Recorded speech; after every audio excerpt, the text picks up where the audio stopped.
मन मंदिरा गजर भक्तीचा.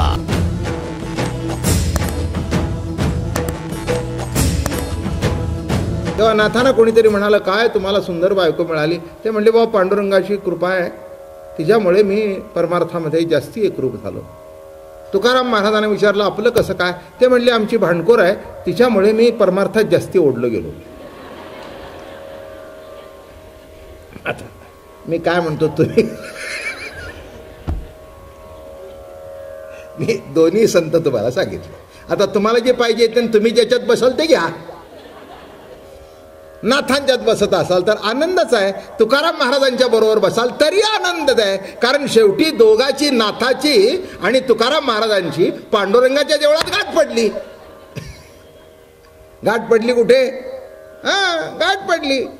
काय काही बिघडत नाही आहे. कोणत्याही मार्गाने विरोधातून जरी आली काय, पण तसा जिजाबाईचा सुद्धा अपप्रचार झाला हे मी सांगितलंय, तो विषय इथे घेत नाही.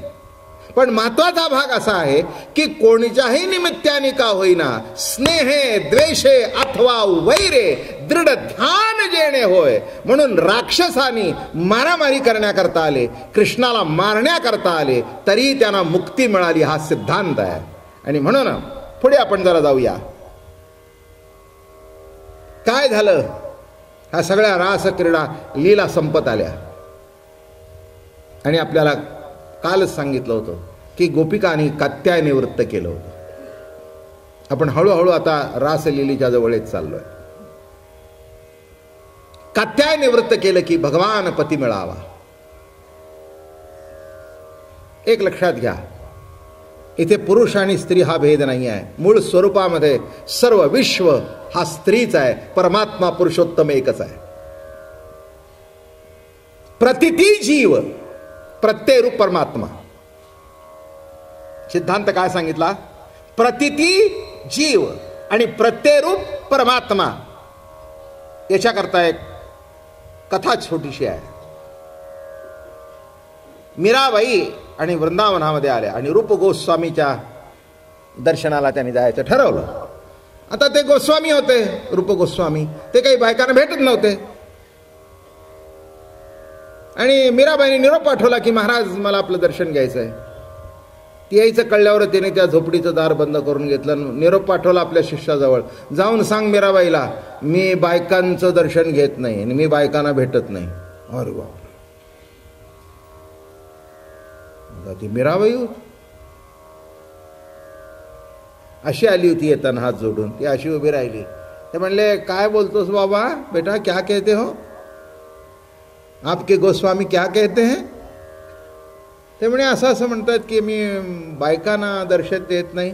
अरे म्हणे, आश्चर्य, मला माहित नव्हतं की गोकुळमध्ये अजून पुरुष शिल्लक आहेत. मला माहिती नव्हतं की वृंदावनामध्ये पुरुष शिल्लक आहेत. मला वाटत होतं की वृंदावनामध्ये एक कृष्ण परमात्मा पुरुषोत्तम आहे आणि बाकी सगळ्या गोपी आहेत. तेव्हा मी बाई असल्या कारणाने मलाही पुरुषाचं तोंड बघायचं नाही.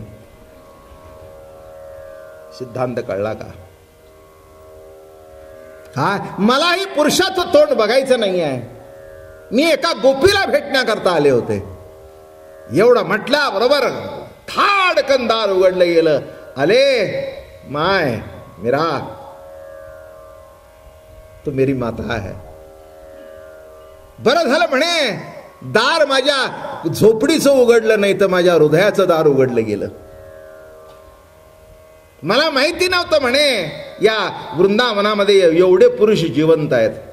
मला एकच माहिती होतं की भगवंताने प्रवेश केल्यानंतर सगळ्या गोपी झाल्या. गोपी झाल्या. मला सांगा, इथे पुरुष आणि स्त्री हा भेद सोडून द्या बाजूला. प्रत्येक जण इथलं कृष्ण प्रेमाचा रस पिण्याकरता आलाय ना. म्हणजे तुम्ही काय, मी काय, इथल्या बसलेल्या स्त्रिया काय, सगळेच आपण गोपी आहोत. सगळेच गोपी आहोत. मग सगळे गोपी असताना इथला पुरुष आला कुठून? लक्षात घ्या, ही प्रतिती पहिल्यांदा लक्षात ठेवा. म्हणजे कृष्ण चरित्र कळेल, म्हणजे स्त्रिया कळेल. नाही तर म्हणाल तो काय हो तुमचा कृष्ण बायकाच्या मागे लागला आणि तू कोणाच्या लागलास?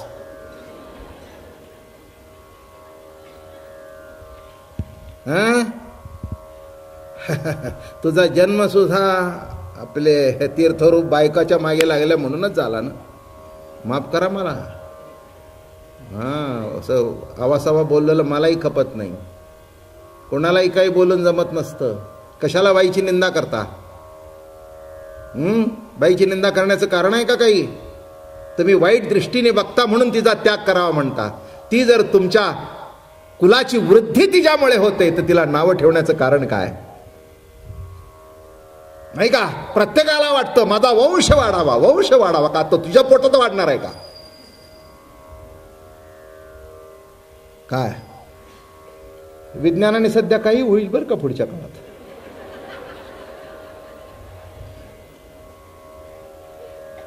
मी परवाच पेपरमध्ये वाचलं की बायका सुद्धा आपलं पोट भाड्याने देतात. आता बायकाची पोटं संपल्यानंतर पुरुष जर पोटं भाड्याने देऊ लागली तर तिथेही होईल.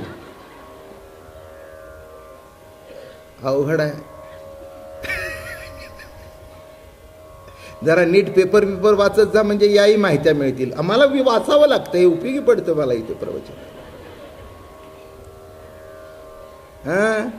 अरे स्त्रीला तरी नावं ठेवायची काय गरज आहे? कशा करता नावं ठेवता? आज स्त्रियांची संख्या कमी होते, काळजीचा प्रश्न झालाय. कारण प्रत्येकाला वंशाचा दिवा लागतो. अरे दिवा लावा घराच्या बाहेर, पण देवापुढे पंथी लागते ना. नाही कळलं की नाही शब्द? काय घराच्या बाहेर दिवा लागतो मला मान्य आहे, पण देवापुढे एक पंथी लागतेच ना. ती पंथी लावल्याशिवाय जमायचं नाही. म्हणून सगळेच जर तुम्ही म्हणाला आम्हाला मुली नको, पुढे कसं व्हायचं? सध्या यक्ष प्रश्न आहे. म्हणून ते पोटातलं तपासू नये मुलगा आहे का मुलगी आहे याच्यावर आता कायदेशीर बंधन येत आहे. मुलगी आली की हां काढ बाजूला, मुलगा आला की राहू दे. अगदी शेवटी पाणी पाजायचं आहे तुम्हाला. बरोबर आहे. पाणी पाजतो का आणखीन काय पाजतो कुणाला माहित.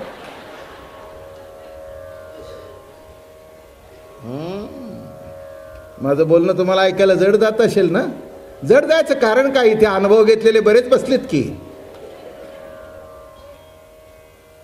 एक लक्षात ठेवा, ईश्वरी सत्ता आहे त्याच्यामध्ये स्त्री का पुरुष हा भेद करण्याचं कारणच नाही आहे. जे योगायोग असेल ते घडेल, नाही का? सर्वामध्ये जर भगवान आहे तर स्त्रीला डावलण्याचं काय कारण आहे? हे शास्त्रकारांनी वगैरे डावललं म्हणून या भानगडी झाल्या. इथे गोपींना प्राधान्य दिलं. कबीरा कबीरा क्या कहे कबीरा, एक एक गोपी के प्राण में बह गए कोटि कबीर. काय म्हणतात कबीरजी? कबीरा कबीरा क्या कहे कबीरा, कत कबीरा सुन भाई साधो. यांना वाटलं काय आपण केवढे मोठे झालो.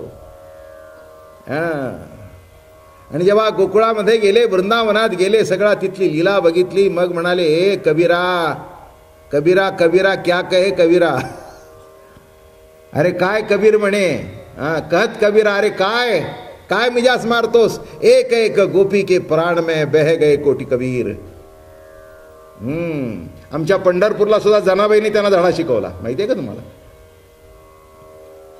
कबीरजी आमचे पंढरपूरला आले. पंढरपूरला आल्यानंतर त्यांनी ऐकलं होतं नामा शिंपी बहुत बड़ा संत है, वाह जनाबाई भी एक औरत है, वो भी बड़ी संतन है. मग आले ते विचारलं की नामा इधर रहते हैं, तो वो तो नहीं थे, भजन गए थे. तो वो जनाबाई कहाँ है? तो म्हणे चंद्रभागेच्या काठी शेणक्या लावते. तुम्हाला माहिती का शेण्या लावायचं काय असतं? पुढे शेण्याचं प्रदर्शन भरेल पुण्यामध्ये.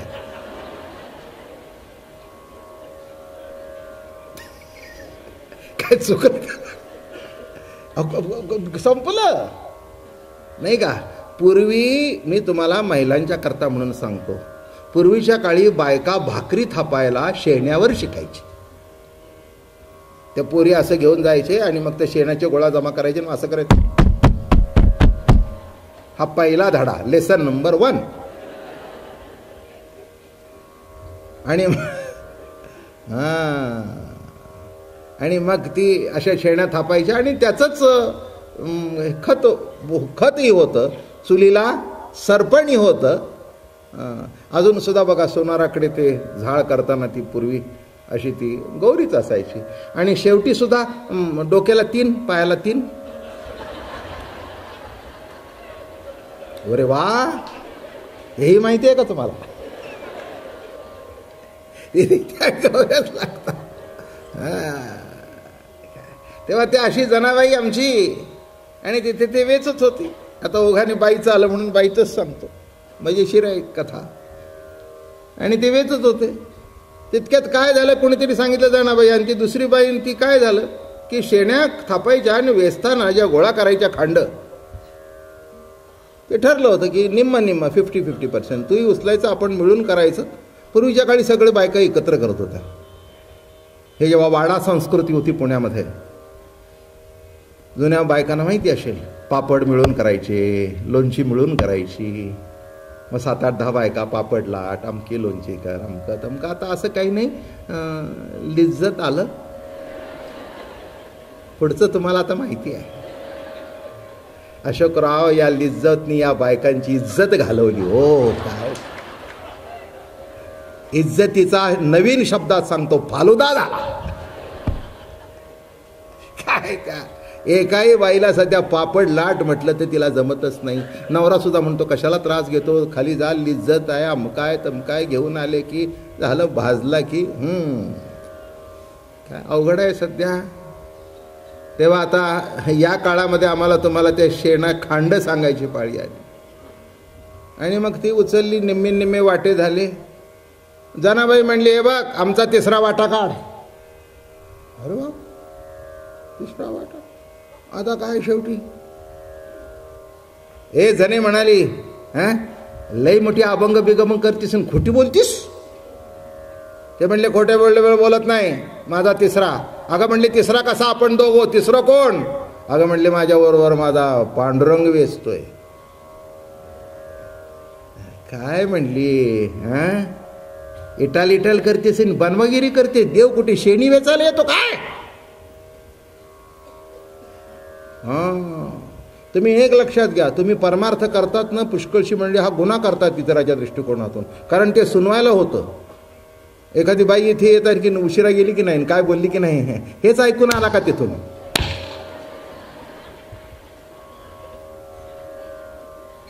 म्हणजे काय प्रवचन कीर्तनाला काही गुन्हा बिना झाला काय?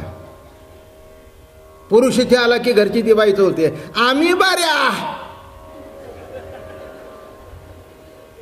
काय शिकला? काय शिकला म्हणजे यांनी शिव्या दिल्या तरी आपण ऐकाव्या, हे शिकावं. म्हणजे हा वा वा वा वा, आमचे मालक सध्या संत झाले. जाऊ द्या, आता जास्ती विषय वाढवत नाही. जनाबाई सांगायचे आहे ना, म्हणून सांगायलाच पाहिजे. जे तुम्हाला सांगू, हात घाई आल्यानं बायका झेंजा उपटायला लागल्या दोघी एकमेकी. कुणीतरी सांगितलं, ओ जनाबाई, अरे जनाबाई, शेणकुटा करता म्हणतेल संत. क्या बात है, हम कहाँ काशी से आ गए और इधर आके क्या झंझट में आ गए. ये म्हणले गोसावडे इकडे. अरे जनाबाई म्हणली, जरा हमारा फैसला करो. ये ते म्हणले, काय फैसला करायचा आहे? ते म्हणले, हे बघ, हे शेणकुटा येत नाही, आम्ही दोघींनी वेचली. ते म्हणले, असं ठरलं होतं दोघीचं, पण म्हणले आयत्या टायमाला माझा एक 3रा आला वेचायला. ते म्हणले, कुठं आहे 3रा? कबीरजी म्हणले, 3रा काय? नाही म्हणे, ओ मेरा पांडुरंग. उडले, पांडुरंग शेण्या वाचायला. म्हणे, याला प्रमाण काय? ते म्हणले, प्रमाण कशाला पाहिजे म्हणे त्याला? खांड उचल, ज्या खांडातून विठ्ठल ध्वनी निघतोय त्याला हात पांडुरंगाचा लागला, आणि ज्याच्यातून विठ्ठल ध्वनी निघत नाही ते तिचं न माझं,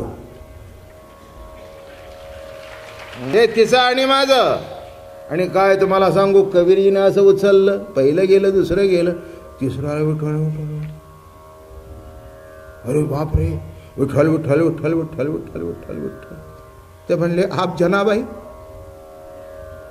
का रे म्हणले, आत्ता तुला कळलं आहे? तुला अजून कळत नाही का? ज्या खांडातून विठ्ठल ध्वनी निघत नाही ती जीवदशा आहे, आणि ज्या खांडातून प्रभू प्रेमाचा आवाज निघतो तो संत आहे, तो भक्त आहे. लक्षात ठेवा, सगळ्याच खांडातून विठ्ठल ध्वनी निघत नाही. काय तसं मला तुम्हाला सांगायचं आहे, ज्या अर्थी थोडा का होईना विठ्ठल ध्वनी तुमच्या तोंडातून निघतोय, तेव्हा अगदी सगळा खांड तुमचा देवानी पकडला नाही, पण थोडा तरी तुमच्या खांडाला कुठेतरी विठ्ठलाचा हात नक्की लागलाय, हे मानायला काही हरकत नाही. मन मंदिरा गजर भक्तीचा.